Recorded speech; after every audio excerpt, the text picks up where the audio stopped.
Disse Jesus uma parábola sobre o dever de orar sempre e nunca esmorecer. E disse: havia uma certa cidade e nela existia um juiz. Esse juiz não temia Deus, não tinha nenhum absoluto superior a ele próprio, nem respeitava quem quer que fosse, nem homem algum, e disso se jactava, e achava que por viver sem Deus e sem referência nenhuma, ele era a medida de todas as coisas. Havia também naquela mesma cidade uma viúva, que vinha ter com o juiz todos os dias e dizia a mesma coisa: por favor, excelência, julgue a minha causa contra o meu adversário, que me expolia e que me esmaga. O juiz por algum tempo não quis ouvir a mulher. Despachava, mandava que a evitassem, mas ela não desistia. Todos os dias apresentava o seu pleito do mesmo modo. Até que depois de um tempo, o juiz disse consigo mesmo: já cheguei à conclusão que com essa mulher não tem jeito. Ora que eu não temo a Deus, nem respeito a homem algum. Mas essa viúva me enche o saco, me importuna.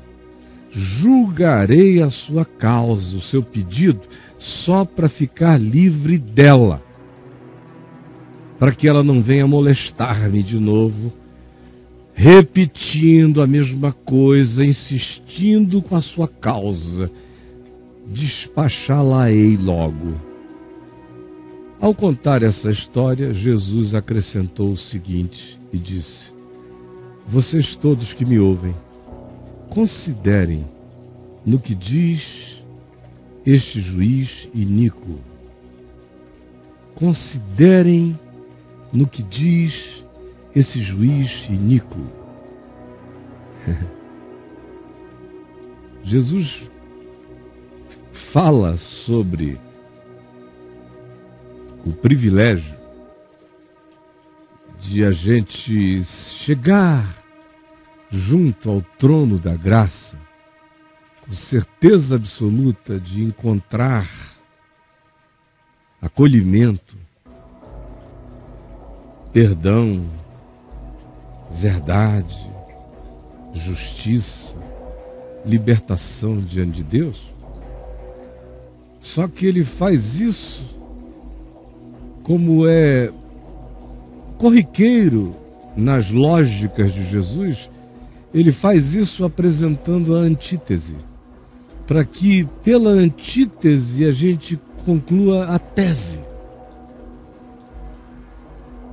Normalmente a gente apresenta uma tese, espera uma antítese, ou desenvolve uma antítese e tenta fazer uma síntese, é uma dialética básica. Ele não, ele joga logo no pior, para que a gente deduza o significado do melhor. Como quando ele disse: quem é o pai? Falando de oração também. Quem é o pai que, se o filho lhe pedir um pão, lhe dará uma pedra? Ou se lhe pedir um ovo, dará a ele uma serpente, uma víbora? A resposta era óbvia: nenhum. E aí Jesus, no silêncio, deixando as pessoas pensarem, disse: ora, se vós, que sois maus, sabeis dar boas dádivas aos vossos filhos, quanto mais o vosso Pai Celeste, que é bom, não dará boas coisas, não concederá o Espírito Santo, o Espírito da vida, àqueles que lhe o pedirem? Ele usa a mesma lógica quando ele diz: vejam os lírios, nascem de manhã, são queimados à tarde. Mas vosso Pai Celeste os sustenta e os veste, como nem Salomão em toda a sua glória. Vejam os passarinhos pequeninos que voam em bandos, entes que vocês consideram quase ordinários, de tão abundantes. Todavia, cada um deles existe com individuação para o Pai Celeste. Quanto mais vós outros. Ele está sempre indo do menor para o maior. E nos ensina a pensar assim, dizendo que quem não é fiel no pouco não será fiel no muito. Que a gente é testado no pequeno para ser colocado sobre o grande. E aqui ele usa a mesma lógica e diz: considerem no que diz a antítese da vida. Até o polo negativo reage de um modo. Até o perverso, por razões distintas, se comove. Não por causa de compaixão, mas por causa de sentir-se importunado. Pelo importúnio, ele se move, se mexe. Vejam e considerem o homem que não tem Deus na mente, como julga uma causa em favor de alguém com justiça, não porque seja um amante da justiça, mas porque é amante do seu próprio conforto, e não quer ser importunado mais. Portanto, se desfaz do importúnio para voltar ao seu lugar de conforto. E fazendo isso por pura egolatria, resolveu o problema da viúva, que não quer saber se o juiz é bom ou é mau, se as motivações dele são justas ou injustas. Quer apenas saber que aquilo que na vida dela é perverso, seja banido, seja afastado, e ela tenha alívio e possa viver com paz sua existência. É a única coisa que a ela importa. Jesus diz: considere o juiz iníquo. Ele não teme a Deus, não teme a homem algum, não tem referência nenhuma, mas ele se deixa mover pelas razões as mais erradas e equivocadas. Mas apesar das razões serem erradas e equivocadas, a justiça será feita. Considere no juiz iníquo.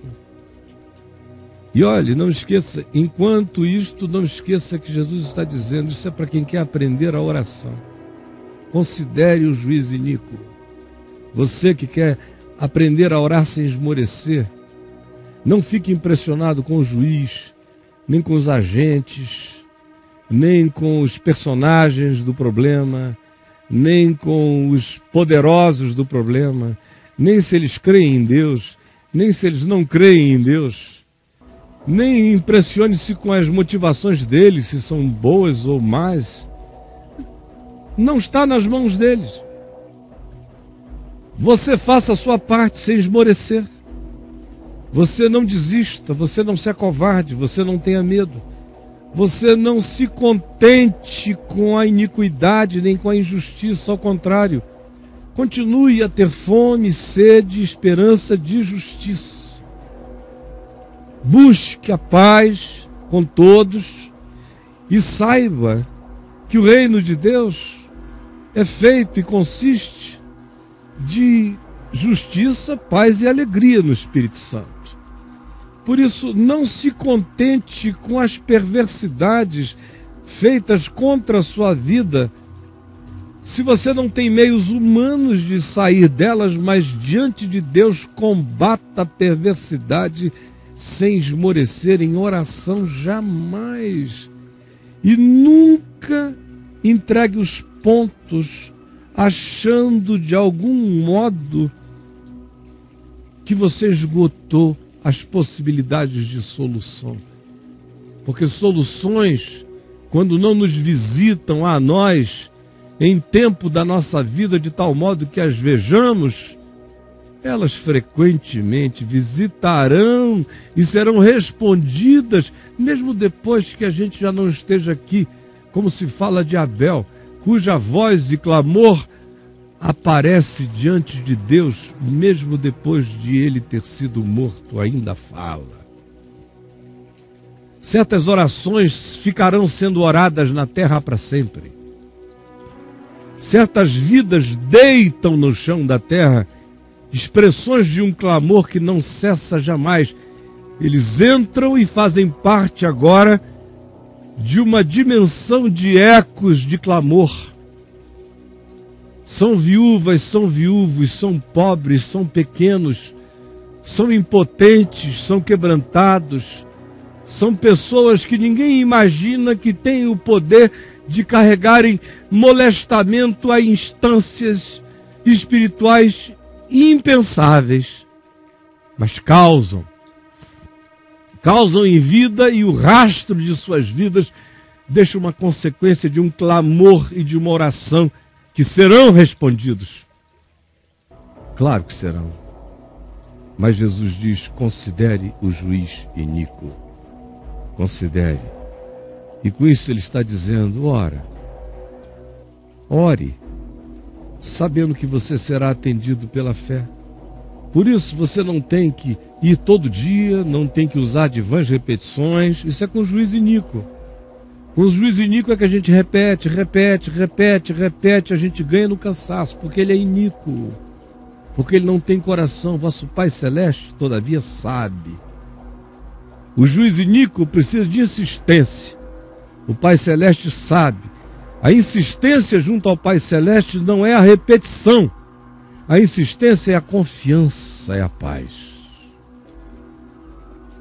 Diante do juiz iníquo eu repito, mas como meu Pai Celeste não é o juiz iníquo, eu tomo o juiz iníquo como exemplo para saber que se o poderoso perverso se dobra para não ser molestado, quanto mais aquele que é o Todo-Poderoso, Pai amoroso, e que sabe, que ama e é compassivo, não virá ao meu socorro conforme toda a sua misericórdia? É claro que virá.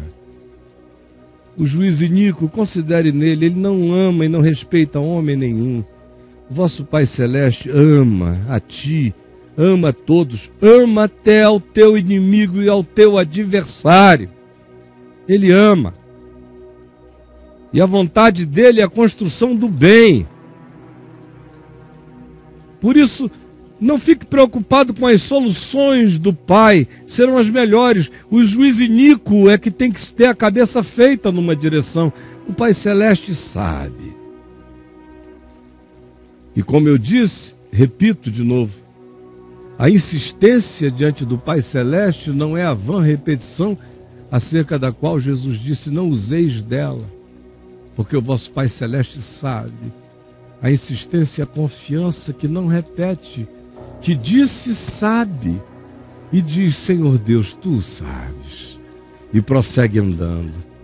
Ora, o juiz iníquo é tratado com insistência e com chatice, o Pai Celeste com a confiança de quem nele descansa.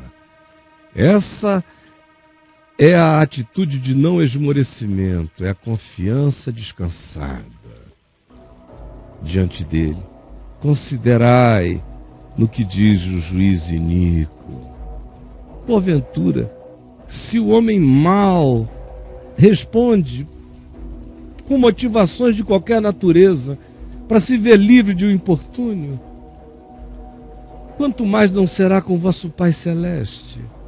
Porventura não fará ele justiça aos seus filhos, que a ele clamam, com as suas vidas, que vivem uma vida que carrega o testemunho de um clamor, vivem uma existência que é uma oração, é uma prece contínua de confiança e resolução imutável. Embora muitas vezes ele pareça demorado em defendê-los, todavia, se o juiz iníquo julga a causa, quanto mais o vosso Pai Celeste não virá em socorro na hora certa, na hora própria. Digo-vos que depressa, porque para os homens o tempo é de um modo, para Deus o tempo não existe.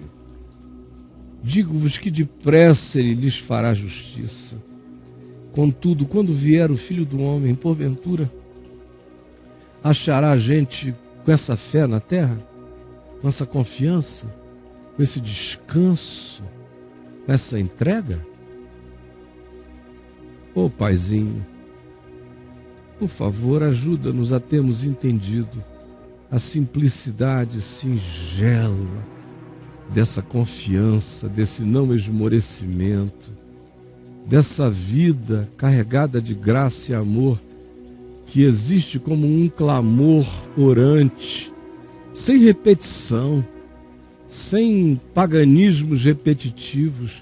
A nossa vida é uma constante das mesmas orações, porque é na mesma direção das nossas orações que nós também andamos, com amor, com humor, com esperança e tomados de fé. Por favor, assenta no coração de muitos aqui hoje essa confiança que lhes trará paz e soluções.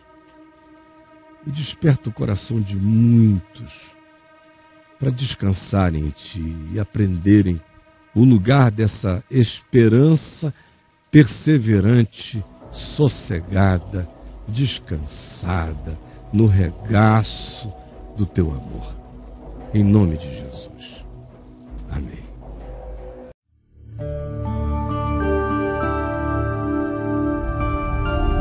Vem me ver TV. O canal é você.